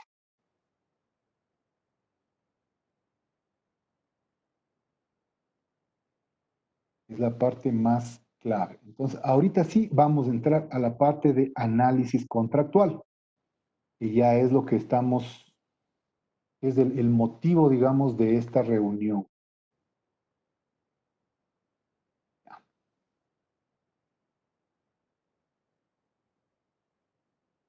Gestión de contratos del análisis contractual. Esta es la parte que nos interesa para que no nos cobre. ¿Cuántos tipos de contratos hay?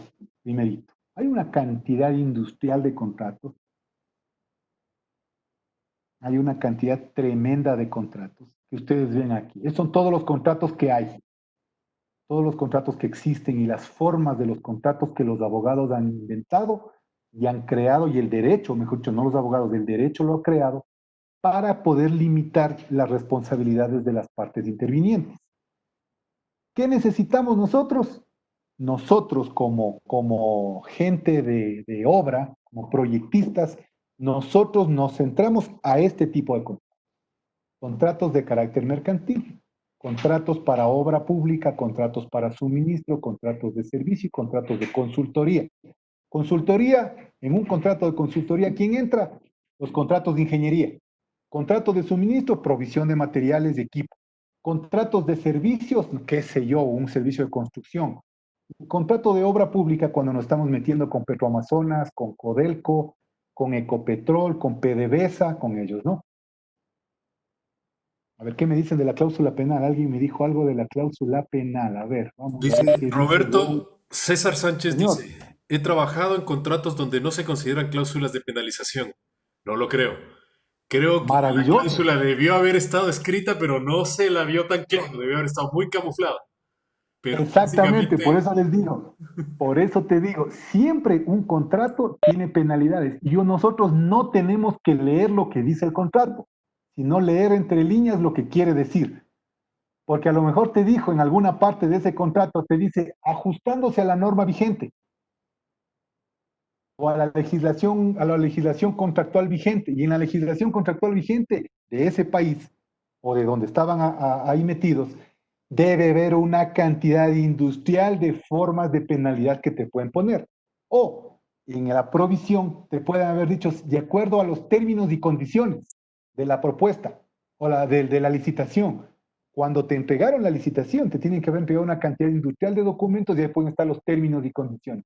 Y te puede decir que la penalidad por cualquier cosa representa tanto. Ahí te cuentan por horas, por días de incumplimiento, por montos de incumplimiento, por demora en el arranque, por demora en la entrega, demora en la ejecución, por calidad de servicio. O sea, te pueden destrozar. O sea, eso que digan que no hay una penalidad, olvídate, tiene que estar en alguna parte, sino que no la viste. Y gracias a Dios no cometieron el error para que te ejecuten la cláusula penal, porque te matan. Si es que no dice específicamente, ten la seguridad que eso es una bomba en tus manos, es una granada que está así. O sea, tú estás con el dedito ahí para que la granada caiga y te quedas agarrado a la argollita y estalle. Marchamos. Tengan la seguridad que un contrato sin cláusula penal no existe. No conozco un abogado que no ponga cláusula penal. Y he conocido muchísimos. Estoy 20 años revisando contratos y te digo, no hay uno más agresivo que otro, pero no hay uno. lo que pasa es que no hay un, la pregunta creo que viene porque hay en algunos contratos donde se pone un acápite prácticamente que se llama cláusula penal. ¿Ah? exacto. Ahí te están ayudando porque te dicen dónde está. Pero Exacto. cuando no lo escriben, Claro. tienes que buscar entre todos los resquicios. Multas. Exacto. Claro, pues, la cláusula puede decir cláusula penal o puede decir simplemente temas de multas o puede decir simplemente formas de demora por el trabajo o por el cumplimiento de cláusulas. Penalizaciones, cumplimiento. O sea, claro, Hay que buscarla. penalizaciones ya sabemos dónde van, pero claro. Hay que buscarla. Bueno, sigamos muchachos, esta parte también es interesante que a veces perdemos el norte cuando vemos esto, no le paramos bola, no, dicen, no, vamos a hacer leasing de nada. Resulta que cuando estás en un contrato, te vienen y te alquilan un generador. y vos alquilas el generador, te dan unos preciosazos del generador. Pero al final, determinado el proyecto, 2 años después, resulta que tienes que pagar una diferencia en plata porque el generador ha sido en lícito, no en renta. Y resulta que el generador termina siendo tuyo. Y era plata que no tenías considerado. Y te quedas agarrado a un fierro, digámoslo así, al final del proyecto que no sabes ni qué hacer. Yo agarro, me voy a un país, construyo lo que tengo que construir y me voy. Todo alquilé. Alquilo maquinaria pesada, generadores, contrato a la gente local. Llego, ejecuto y me voy. Pero si me quedo cargado un generador, ¿y qué me hago? ¿A quién le vendo el generador? ¿O qué le digo a mi jefe que está en Houston? Jefe, me compré un generador. ¿Qué hago con ese generador? Tengo que irlo regalando. Entonces, esos son problemas que hay que tener claro. El factoring. Hay contratos en los que te dicen te voy a pagar a 180 días la primera factura. Y eso te dice en los términos y condiciones iniciales. Entonces tú tienes que calcular, a lo mejor con la misma plata que te van pagando, vas ejecutando. Entonces tienes que considerar condiciones de factoring, porque nadie te va a comprar una factura a pagar en 6 meses para que para hacerla efectiva hoy, sin que te pongan un porcentaje, un interés. Ningún banco te hace eso. Dicen, encantado, y depende de quién te dé la factura, ¿no? Porque no te aceptan los bancos tampoco la factura de cualquiera y ni te ponen el valor, el fee financiero es igual para todos. Si es que es un fee, a ver, si es que voy a contratar facturas de Codelco, pueden tener entre el 0,5 y el 1% de, digamos que de fee financiero para hacerme efectivo el dinero que ellos van a cobrar en 6 meses, porque saben que es un cliente que paga a tiempo.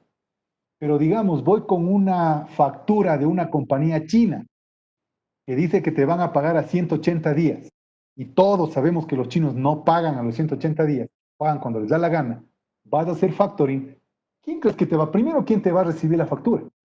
Nadie.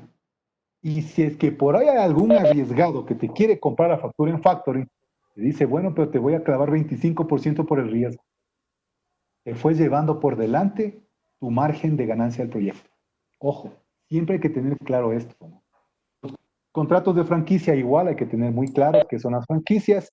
Los contratos de joint venture, en todo proyecto uno tiene que poner las condiciones de joint venture, porque después asoman contratistas que dicen, no, es que yo estaba trabajando con ustedes asociado, no era subcontratista, yo estaba asociado, estaba en un joint venture. O al revés, cuando entras a subcontratista y las cosas van mal, no es que éramos un joint venture, no sabrías que éramos un joint venture.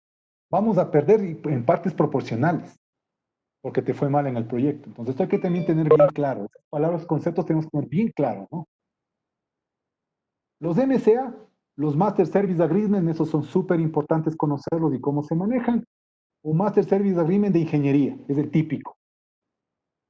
Tú contratas con una empresa, negocias las horas hombre de ingeniería, cuánto te cuesta, y en medida en lo que va saliendo documentos de ingeniería, te van entregando y vas pagando a un valor de tarifa. Por hora de ingeniería, obviamente tienes que negociar las horas de ingeniería, pero eso es súper importante.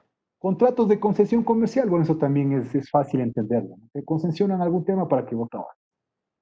Por ejemplo, una compañía ecuatoriana que hace montajes de turbinas, ellos son casados con General Electric. No dirás el nombre, Diego, porque también estuviste por ahí. No les voy a hacer propaganda. Y no les voy a hacer propaganda, porque me caen mal. No, son buena onda. Antes eran buena onda. Antes, cuando eran lo que eran, sí. Ahora no, ahora son unos átomos. No, volvieron a hacer lo mismo. Se No, dividieron en dos. sí, yo sé, pero los que siguen con la concesión con General Electric son unos átomos. Ah, Los esos que son otros. empezaron a Pero hacer son los buena mismos, gente también. Son buena gente también. sin comentarios. Pero bueno, contratos mercantiles entonces. El contrato mercantil es un negocio jurídico que tiene como objeto un acto de comercio, comprar y vender. Un acto de comercio es todo que está regulado por Código de Comercio. En el Ecuador se llama Código Mercantil, en Colombia se llama Código de Comercio. Para darles una idea, en todos los países de América Latina tiene que haber un Código de Comercio, un Código Mercantil o con cualquier nombre que esto sea. Y todos los códigos tienen más o menos lo mismo. Más o menos lo mismo. Los mismos términos, digamos, con los que te protegen o con los que te friegan. El Código Mercantil rige todo lo que es las actividades comerciales, pero todo lo que no está contemplado dentro de eso, tienes que irte al Código Civil. Los contratos pueden ser públicos y privados. Y adivinen quiénes aparecen aquí. Miren quiénes están ahí, quiénes son los encargados de los contratos públicos y privados. Los abogados. Lamentablemente, los abogados son los que se encargan de estas cosas. Hay que tener cuidado y leer bien. El derecho privado es la rama del derecho que ocupa preferentemente de las relaciones entre particulares. Dos compañías privadas, dos personas privadas. El derecho público, en cambio, relaciona a la parte pública con el privado o ente públicos. ¿Qué sé yo? La empresa proveedora de gas para una planta de generación es estatal con estatal, entonces ellos se manejan por el derecho público. El análisis contractual, ahora sí lo que vinimos, procesos contractuales, la etapa precontractual, la etapa contractual y la etapa postcontractual. No, eso tenemos que tener súper claro qué son esas etapas. Esas son súper claras que debemos tener. Aquí en Ecuador también se llama código de comercio, o código mercantil también. Y es cierto, HP no sé quién será, pero dice código de comercio en el Ecuador también, sí es verdad. La etapa precontractual, ya le venimos hablando, es cuando recibes los TDR, los términos de referencia, o bases contractuales, o bidding process, donde tienes que cumplir, donde te piden que cumplir. Ahí donde te pintan la cancha, qué es lo que quieren. ¿Se acuerdan que vimos ese gráfico del árbol y el balancín? Ahí te dicen que quieren un Mercedes-Benz, pero tienen plata para comprarse un carro chino, un Chang'an. Entonces, ojo, ¿no?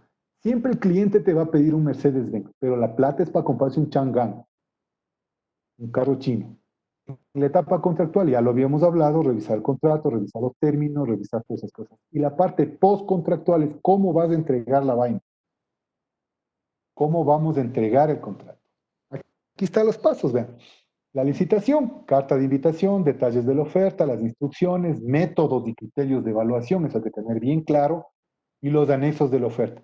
Cuando ustedes vayan a ver esto, miren los anexos al detalle, pongan a leer a todo el mundo los anexos y hagan un taller de licitación. Cuando ustedes tengan que hacer una licitación, agarren a todo su equipo de trabajo y entreguen que lea algo. Y que después de ese algo lo exponga en una reunión general donde estén todos. Los financieros, los abogados, los técnicos, los de ingeniería, los de compras, los de operaciones. Todos tienen que estar ahí porque todo el mundo tiene un interés. Todos son stakeholders, muchachos. Y si es que alguien de ellos no vio algo y después hay problemas, dice, no sé, yo no he visto. Ojo, tengan cuidado. Ahí preparamos la oferta, se divide en propuesta técnica y propuesta comercial. En la propuesta comercial pones cuánto va a costar. Y en la propuesta técnica es donde pones con pelos y señales todo lo que ofreces hacer, que debes cumplir con lo que te pidieron hacer. Si es que en lo que te pidieron hacer no está contemplado algo que sabes que debes hacer, escuchen bien, te pidieron algo que ellos no sabían que van a necesitar, pero tú si te diste cuenta, automáticamente en tu propuesta técnica tienes que poner un disclaimer o un excluyente indicando, mi propuesta no incluye esto. ¿Qué sé yo? Pintura de un tanque. Cuando contratan para pintar un tanque. Ya encantado, voy y pinto el tanque. Pero en tu propuesta y cuando tú hiciste la inspección técnica, vas y ves el tanque y ves que tiene problemas de corrosión o está desnivelado o alguna cosa, inmediatamente en tu disclaimer no incluye reparación del tanque bajo norma API 653. ¿Sabes qué va a aparecer? Ahí yo tengo un comentario, Roberto. Muchas de las empresas nacionales, por cubrirse, te dicen, yo descalifico a los que me ponen exclusiones o aclaraciones. Y generalmente las empresas suelen quedarse callados para luego tratar de buscar un claim. Pasa también en lo privado. Entonces ahí Claro, también hay que manejar un poco los códigos de responsabilidad y si saber que no me permite poner exclusiones, simplemente no oferto. claro, es un tema de ética. Sin embargo, acuérdate que hay una etapa dentro del proceso de licitación que se llama la etapa de preguntas y respuestas. En esas preguntas y respuestas es donde vos preguntas y repreguntas y ellos tienen que responderte todo lo que tú viste. Si es que eres irresponsable o poco ético en no preguntar apuntándote a un claim futuro, estás sembrando una tormenta. Sí, hay Estás veces que sembrando un viento que después te va a hacer una tempestad. los gerentes te dicen, no preguntes para no dar de comer a la competencia. Entonces, esas actitudes son antiéticas y es realmente lo que las instituciones que nos enseñan a gobernar proyectos y a manejar proyectos te dicen en las cuales no debes caer. No, Entonces, pues por supuesto. Verás, en no des de comer a la competencia, no hay tal. La competencia es igual que de competente que tú, porque se metió a competir contigo. O sea, nadie se mete a competir si no tiene las habilidades o cree estar capacitado para competir contigo, con tu empresa. Si no le dices, ellos también se dieron cuenta. Y por último, al final del día no gana el que más preguntó o el que menos preguntó. Gana el que es más eficiente en el costeo, en el que es más eficiente en el análisis financiero. Porque al final del día exactamente. lo que manda es el costo. Y eso ya no es un tema de que preguntaste o no preguntaste, sino cuánto te va a costar. Y ahí es el fin, o sea, ahí entra la ingeniería, la materia gris del que está haciendo la vaina. Y bueno, después pasando a la siguiente parte, en los preparas la oferta y pones todas estas vainas que les explico y llegamos al contrato. Y ahí haces estas vainas, ¿no? Haces todo este proceso. El contrato es un documento único y tiene que tener 3 secciones. El acta de acuerdo, las condiciones y las condiciones particulares. Son 3 secciones que debe haber en un contrato. Y ustedes tienen que observar eso. Tienen que identificar, a lo mejor no está dividido en tres secciones, como lo hace FIDIC. Puede estar metido ahí en cláusulas, puede tener 30 cláusulas, pero ustedes tienen que tener claro qué parte corresponde a qué. La oferta, la naturaleza de la oferta no puede calificarse como un acto jurídico. La gente cree que con la oferta ya es parte del acto jurídico. O sea, ya con eso vas a poder reclamar después. ¿Ya? Pero no es así. La oferta se vuelve parte del acto jurídico como parte del acto precontractual cuando la oferta se adjunta al contrato. Cuando es parte constitutiva del contrato, al igual que las preguntas y respuestas, porque las preguntas y respuestas entran a ser parte constitutiva del contrato. Hay que tener claro eso, ¿no? ¿Qué debe tener una oferta? Tiene que tener estas cosas. Si quieren, ahondamos en el tema y si no, seguimos porque está corriendo el tiempo, pero uno tiene que tener esto, tiene que tener todos esos componentes, ¿no? El costo, tiene que tener los datos del oferente, el precio, las condiciones de calidad, las condiciones de HCE, las condiciones ambientales y declarar subcontratistas. Ojo, no digo que vamos a declarar a quién le vas a comprar, sino tienes que indicar qué vas a subcontratar. Porque después dicen, no, es que usted no podía subcontratar el servicio de provisión de hormigón o de concreto. No, usted no podía subcontratar el servicio topográfico, por decirte un ejemplo. Ahí te vas complicando, ¿no? Los elementos que se valoran son estos, las partes, la operación, los asesores, el mercado y el marco jurídico. Eso hay que evaluar bien. Hay que tener mucho cuidado en estos aspectos. Son los riesgos contractuales, riesgos culturales, riesgos económicos y riesgos jurídicos. Los culturales, está por demás decirlo, si voy a contratar con chinos, tengo que tener claro que ellos piensan diferente.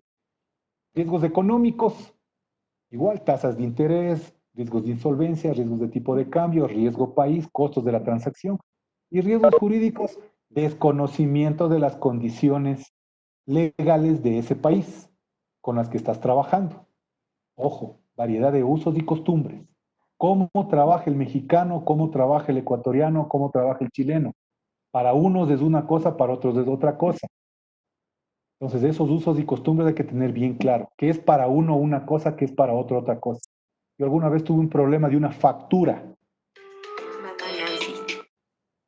Estoy en reunión, mamá, no puedo atender.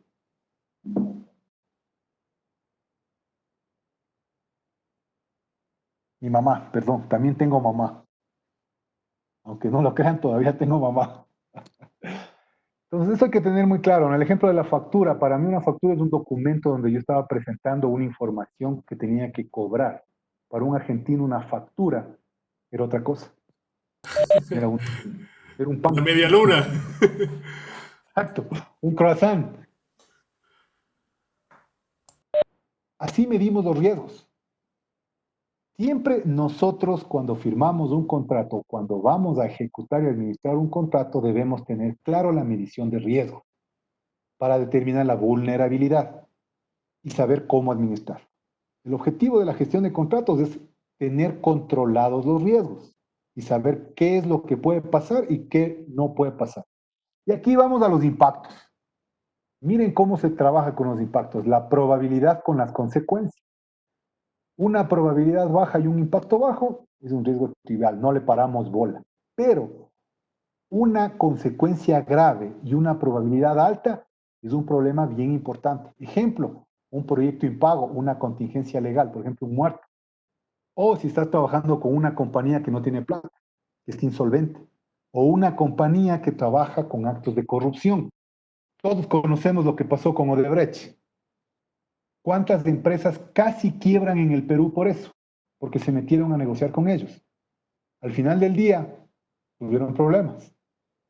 Se quedaron con maquinaria comprada, con equipos comprados, con gente comprada y con proyectos impagos. Casi quiebran. Ojo. Recuerden que Odebrecht casi destruye a muchas empresas en América Latina. Pero alguien me decía en una manera jocosa, dijo, Odebrecht consiguió el sueño de Bolívar. Unió a toda América en un solo objetivo. Es bueno o malo, no sé, pero lo hicieron. Entonces aquí tenemos todos los riesgos, ¿no? Altos costos de transacción, podemos tener transacciones fallidas, rentabilidades inferiores a las estimadas. Esos pueden ser cosas peligrosas. Y aquí vamos ubicando dentro de esta matriz para poder luego dar soluciones. Cuando hacemos un análisis de riesgos, nosotros debemos siempre considerar el worst case. ¿Qué es el worst case? La peor de las condiciones. Analizamos la cosa a la peor condición. Si es que con la Peor peor escenario, ¿no? condición funciona, exacto, el peor estadio del tema. Si es que en el worst case, en la peor condición, funciona, para cualquier cosa arriba de eso, estamos al pelo, estamos al otro lado. Y ahí vamos mirando estos aspectos, garantías de cobro, el control de riesgos, el precio, variaciones de precio y seguimiento de la transacción, y el montar estructuras sólidas y recurrentes. Ahí vamos mirando tema manejo costos, gastos, rentabilidad. Este es básicamente qué son los aspectos que vamos a analizar. Otras variables de decisión es el negocio es adecuado. O sea, me estoy metiendo en un negocio que sé, porque hay empresas que no están en un rubro y como dicen, no, pues que aquí me voy a ganar un montón de plata y te metes sin saber en lo que te estás metiendo y ahora se ve ese caso, ¿no? Hay un montón de empresas que no tienen la más peregrina idea y están vendiendo pruebas COVID, están vendiendo máscaras, están vendiendo equipos de protección personal y ahorita están algunos en problemados porque no conocen el negocio, no saben que deben cumplir ciertas cosas, entonces son problemas. El mercado y las diferencias culturales, ya lo dijimos, existen fórmulas jurídicas y estructuras que eliminen y minimicen los riesgos de una operación, hay que estar bien claros y observar. Lo que les dije, si es que estamos trabajando con Common Law, está abierto a un montón de abanico de posibilidades que nos pueden generar problemas. Entonces, por eso, los americanos son muy racionales. Dicen, ya muchachos, firmemos un contrato bajo normas FIDIC. No te dicen, no, no hay ningún problema, ellos te firman nomás. Y con eso nos quedamos cubiertos, digamos. Aquí en América Latina hay un poquito menos de riesgo porque está todo legislado, pero igual hay que tener cuidado. Porque en cambio aquí tenemos el riesgo de que te pongan cualquier cosa entre líneas. Y eso nos puede complicar. Estrategias para evitar los riesgos son estas. Transferir el riesgo. Primero las aseguradoras, ellos son parte, ellos asumen parte del riesgo. Asumen parte del riesgo. Las instituciones financieras no trabajas con tu plata, sino haces créditos. Y subcontratas. Así es como nosotros diferimos del riesgo. Le pasamos el problema a alguien más. ¿Ya? Las recomendaciones que siempre debemos tener claro son los objetos del contrato, establecer límites a las transacciones, como les había dicho, porque todos los contratos del sin limitarse a entran en esta parte que está en latín, que les encanta a los abogados, que nadie sabe qué significa. Dices lato sensu. Yo alguna vez dije, eso debe tener alguna cosa con los sensores, ¿no? Con algún sensor, dije yo, alguna vaina así. Resulta que lato sensu significa en el sentido amplio. Es igual que el sin limitarse a. Desde hace algunos años para acá están evitando el lato sensu en los contratos. Ahora ponen sin limitarse a, porque creo que alguien reclamó que empiezan a poner términos legales en latín, que los abogados lo usaban, en contratos grandes lo usaban, lato sensu. Te ponía en una parte, pero por ahí medio escondida, que uno no sabía ni qué era. Pero ya, pues, ¿Qué más vamos a hacer? Establecer el límite de las penalidades, como les dije hace un rato. O sea, yo pago penalidades como máximo el monto del contrato, no lo que ellos quieran cobrar. Nuevamente les repito, un incumplimiento, un error, alguna cosa relacionada en el contrato, representa miles. Temas ambientales, temas de lucro cesante, temas de daños consecuenciales, estás hablando de millones. Y en industria petrolera y minera, eso hay que tener cuidado porque una petrolera no gana unos pocos miles en el día. Una petrolera puede contaminarte una área y costarte fácil 8 10 millones la remediación. O un diario de para de operación de, no sé, de $700,000 diario. O una para de una minera igual, de 1, 2, 3 millones al día. Porque un molino paró y paraste una línea de proceso completa y no tienes cómo la mina seguir produciendo. El lucro cesante. O daños consecuenciales. Tiraste el agua de un proceso de una relavera que te fue a parar en un río y contaminaste la alimentación del agua potable de un pueblo. O un oleoducto se rompió, se derramó, tuviste un derrame que contaminó la captación de agua de una ciudad. Ojo, siempre tengan cuidado con esas tres cosas. Temas medioambientales, lucro cesante y daños consecuenciales. Si es que esas tres cosas están en el contrato, lean y relean y 2 veces lean y busquen ayuda legal. Porque tengan la seguridad que están buscando que ustedes paguen piso algún rato. Adecuar el contrato a los propios intereses en la medida de lo posible. Esa es la recomendación típica. Hay siempre que tratar de ajustar el contrato a favor nuestro. Obviamente el abogado del otro lado tampoco es que va a decir bueno a todo. Entonces ahí buscamos el equilibrio. Siempre buscando el equilibrio. Procuren siempre hacerlo en el idioma que ustedes manejen. Sin embargo, en contratos grandes, en contratos gigantes, se habla en inglés, se escribe en inglés. ¿Por qué? Porque para el ecuatoriano puede tener un significado, una palabra, para el colombiano puede tener la misma palabra, otro significado, para el argentino otra palabra, el mismo significado, y nadie entiende lo mismo. Pero si todos ponemos en inglés, para todos va a ser el mismo significado. Entonces, contratos grandes se hacen en inglés. Contratos EPC, EPCM se hacen en inglés, con montos gigantes, obviamente, no estamos hablando de mucho dinero. Es que estamos contratando localmente entre ecuatorianos, colombianos, así digamos que algo más pequeño, es conversable. Busquen a los interlocutores, definen interlocutores. No puede haber 50 gentes opinando en el contrato. Tiene que haber un interlocutor, no 10. Busquen el lugar de negociación. No vayan a negociar en un sitio donde están ustedes en deficiencia de condiciones y manejen el timing. No dejen que un contrato se alargue la negociación indefinidamente. Siempre detallen muy bien el alcance, las garantías y las responsabilidades. Es lo que decía con Marioli cuando preguntó del tema del contrato. El alcance es qué vamos a hacer, cómo vamos a hacer. Ahí tienen que pintar la cancha. Las garantías, garantía de qué? Fiel cumplimiento del contrato, garantía de buen uso de anticipo, garantía de calidad, garantía por daños, no sé, daños ambientales, limitando igual porcentualmente al valor del contrato. Siempre se maneja con valores porcentuales. Si ponen valor diario, van a tener problemas. No que por una demora te voy a cobrar $5,000 diarios. Lo fregaste. Si dice $5,000 diarios, tienes que poner coma con un máximo del 10% del monto contractual. Ahí estás limitando.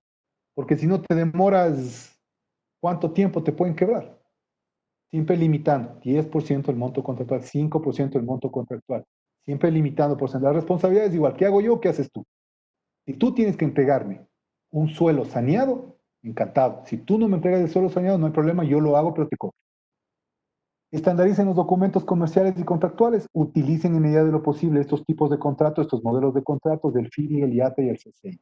Código de Comercio Internacional, CCI, ¿no? No es el CCI, el centro comercial que hay en Quito. Es el Código de Comercio Internacional. FIDI, ya les dije, la Federación Internacional de Ingenieros de Contratos, dicho en francés. Utilicen conceptos internacionales aceptados y siempre busquen la equidad contractual. Términos, modificación, suspensión, contrato, siempre traten de mirar estos puntos que son críticos Limitaciones de responsabilidades, ya les dije hasta dónde. Otra vez, lucro cesante, daño ambiental, daño consecuencial. Los pasos para la gestión. Primero hacemos el risk assessment, hacemos reuniones internas, planes de acción, contingencias, analizamos quiénes son los stakeholders. La formalización, todas las comunicaciones tienen que ser formales e informales, las formales con carta, las informales por mail, pero siempre documentadas, nada de palabra, nunca consigan ningún documento por WhatsApp. Las autorizaciones por WhatsApp matan. Yo siempre he visto, no es que me autorizó por WhatsApp, ¿quién te autorizó por WhatsApp? Y hay gente que trabaja con autorizaciones por WhatsApp. No, ya me mandó una autorización a mi mail personal. ¿Cuál es tu mail personal? bartsimpson2019@gmail.com. Entonces, ojo, ¿no? El tema de la formalidad es bien importante. Súper importante. El seguimiento del contrato, obviamente ir chequeando, mirando cómo van las cosas y las gestiones postventa. Siempre miren qué va a pasar después, qué te están pidiendo después. Las ventajas, siempre tenemos que dar seguimiento en la línea del contrato, siempre tener la visibilidad transversal del proceso, alertar con anticipación situaciones de pagas, la auditoría en tiempo real, siempre vamos auditando todo en tiempo real, nada dejas para mañana, porque cuando dejas para mañana, el muerto está enterrado y desenterrar un muerto es feo. Siempre vayan evaluando a los clientes y a los proveedores, documenten, dejen trazabilidad de todos los temas que van a tener beneficios financieros, administrativos y jurídicos. Los beneficios financieros, el rendimiento, los costos, evitar penalidades y siempre ejecutar el proyecto en presupuesto. Temas administrativos, evitar riesgos, mitigaciones, problemas legales, juicio. Trabajo en equipo, esto hace que todo el mundo esté involucrado y participe en el proyecto y sepan qué parte tienen ellos responsabilidad. Mejoran la cultura organizacional, ven temas de manejo de cliente interno y externo y conservan la preservación del negocio, el BCP, Business Continuity Plan. Eso es algo que hacemos los compliance officers, siempre ver qué va a pasar para que mañana no desaparezca la empresa. Temas nuevamente ambientales, lucro cesante y temas de daño consecuencial, matan a las empresas. Y temas gerenciales, los gerentes controlamos mejor la ejecución del proyecto y tenemos la manera de tomar decisiones informadas, no al ojo o por experiencia. Damas y caballeros, les agradezco mucho su tiempo. Me encantó hablar de esto con ustedes. Espero no haberles aburrido. Este es un tema súper árido. He tratado de ser sumamente rápido. Tenemos 10 minutos para alguna pregunta o algo que ustedes decidan hacer. Gracias. Roberto, nada más que agradecerte, espectacular, creo que ha sido una nivelación de conocimientos y para muchos ha sido una clarificación de un tema, como tú dices, a veces oculto. Mi recomendación es leer el contrato, sabérselo de memoria. Todas las personas, yo estoy en contra de los famosos del contrato es confidencial y solo llega a cierta gente, no, ciertas partes del contrato son confidenciales, por ejemplo, todo lo que tiene que ver con costos o algunos temas muy puntuales, puedes tacharlos o puedes ponerlos en negro, pero la información específica debe ser de conocimiento de las personas que están trabajando en el contrato. Por supuesto, tiene que ser así, porque si no tienes problemas, al final del día tienes problemas. El contrato tiene que ser público. Todo el mundo tiene que saber qué está pasando en el contrato para saber cómo mover. Porque hay veces que uno desconoce. Inclusive los mandos medios y mandos que están operativos desconocen el contrato y por desconocimiento cometen errores que al final del día te cuestan plata. Yo recuerdo alguna vez un contrato que decía que las camionetas tienen que ser de la comunidad y no pueden rodar los días domingo. No, perdón, los días sábado. Porque en el Medio Oriente son, o mejor dicho, los países musulmanes, el sábado es sabbat. El sábado. Ellos respetan ese día. En Medio Oriente se trabaja de domingo de domingo a viernes. Sábado no se puede hacer nada. Pero algún cristiano por ahí agarró y sacó el sábado y se fue a dar una vuelta a ver la obra. Multazos. Tremenda multa, tremendo relajo.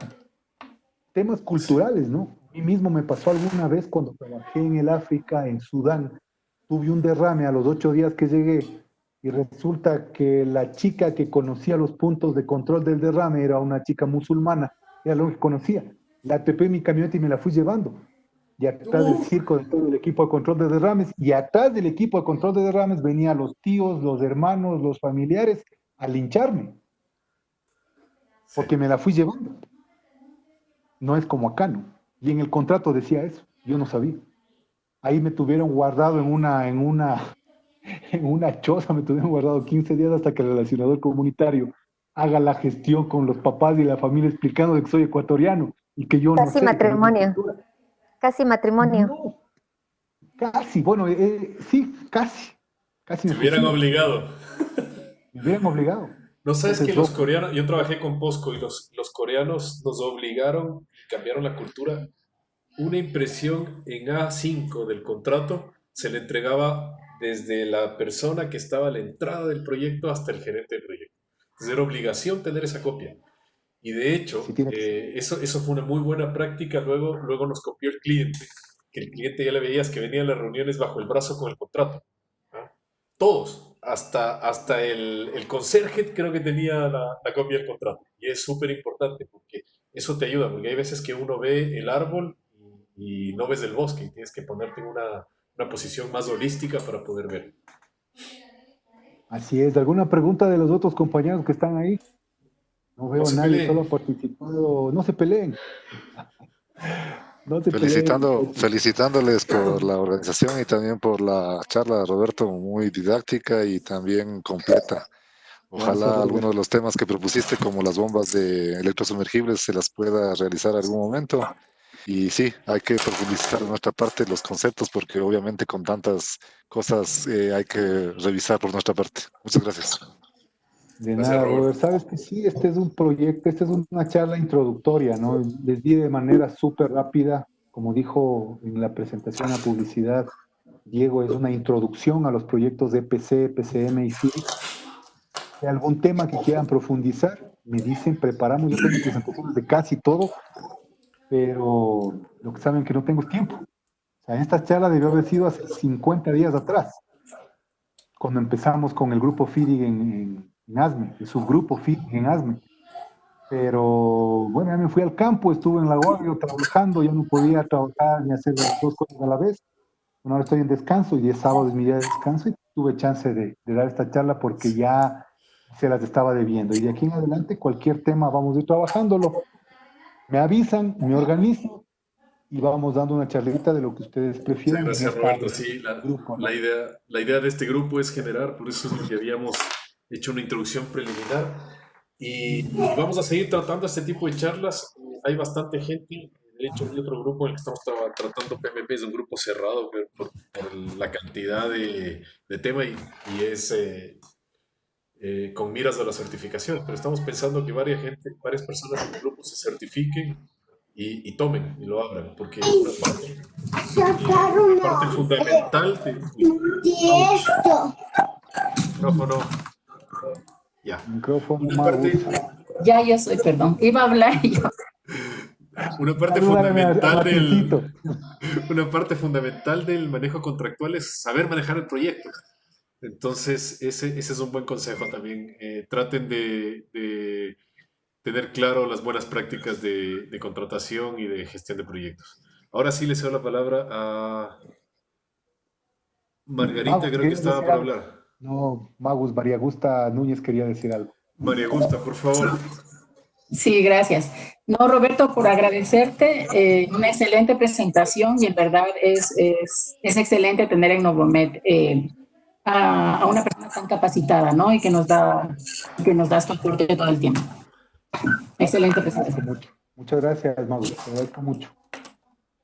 Roberto, de igual manera quiero extenderte mi agradecimiento, sobre todo para reforzar los temas tan importantes que son, sobre todo en el área en que yo trabajo y me he desenvuelto durante tantos años, que es la procura y la cadena de abastecimiento. Pues, nosotros como compradores, yo como comprador y siempre he pertenecido al departamento de procura, es recontra importante el tener y reforzar conocimientos contractuales conocimientos de términos y condiciones, porque van ligados de la mano, ¿no? Nosotros estamos permanentemente en negociación constante con nuestros proveedores y ese es nuestro deber ser.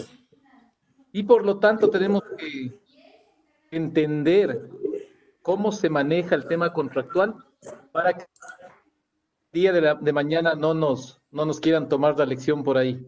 Entonces, yo te agradezco, Roberto, siempre es un gusto conversar contigo personalmente y desde nuestras trincheras, y te mando un abrazo y espero que me sigas invitando en este tema en este tipo de conferencias tan enriquecedoras para mí, y desaznándonos sobre todo a muchos de nosotros en temas contractuales y técnicos. Gracias, gracias. Yo les agradezco mucho. Yo también quiero agradecerle mucho a la doctora Margot Lascano, que es abogada profesional en estos temas, que me soportó en muchos temas para que amplíe, ¿no? Porque ella es la parte técnica en el tema de contratos. Como les dije, yo por ella tengo un agradecimiento muy especial porque ella me enseñó muchísimo de la gestión de contratos. Me conozco muchos años, me he estrellado en los contratos y cuando he estado sentado llorando debajo de un árbol, agarrado mi contrato bajo el brazo, he agarrado el teléfono y he dicho, doctorita, estoy muriéndome por esto, ¿qué hago? Haz esto, haz esto, haz esto, haz esto. Bueno, han sido tantas veces que me ha pasado que algo he aprendido. Ahora últimamente no le he pedido mucha ayuda porque ya algo he aprendido yo también. Pero la última vez sí le pedí una ayudita porque ya me tocó meterme en caminos más hondos. Damas, caballeros, de mi parte les agradezco mucho. Tengan una buena tarde. Sábado ha sido para mí muy Increíble. productivo. Les agradezco bastante. Increíble, Nuevamente Roberto. voy a tratar con la gente de Novomed para que ojalá nos pueda dar una charla de bombas HPS, bombas electrosumergibles. Por ahí vi que quieren que les dé una charla de gestión de Locura. abastecimientos. También podemos dar eso. No hay problema. Les mando un abrazo. Muchas gracias. Dios les Gracias, bendiga.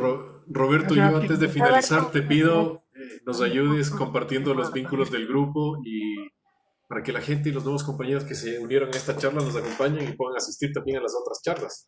Hay temas interesantes, muy técnicos, sí, pero es súper interesante. Tenemos el de diseño, tenemos el de soldadura. Hoy, los sábados, generalmente hacemos el de gestión de integridad de activos.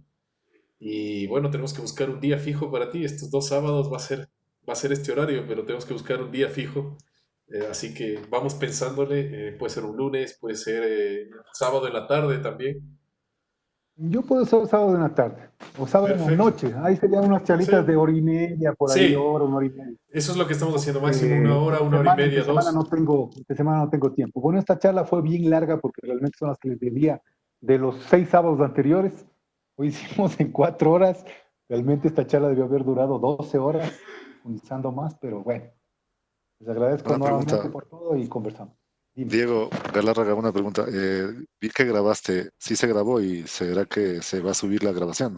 Esa es mi última Sí, al pregunta y Drive. gracias a todos. Les voy a subir la Gracias. grabación al Drive y sí, voy a probar cómo salió.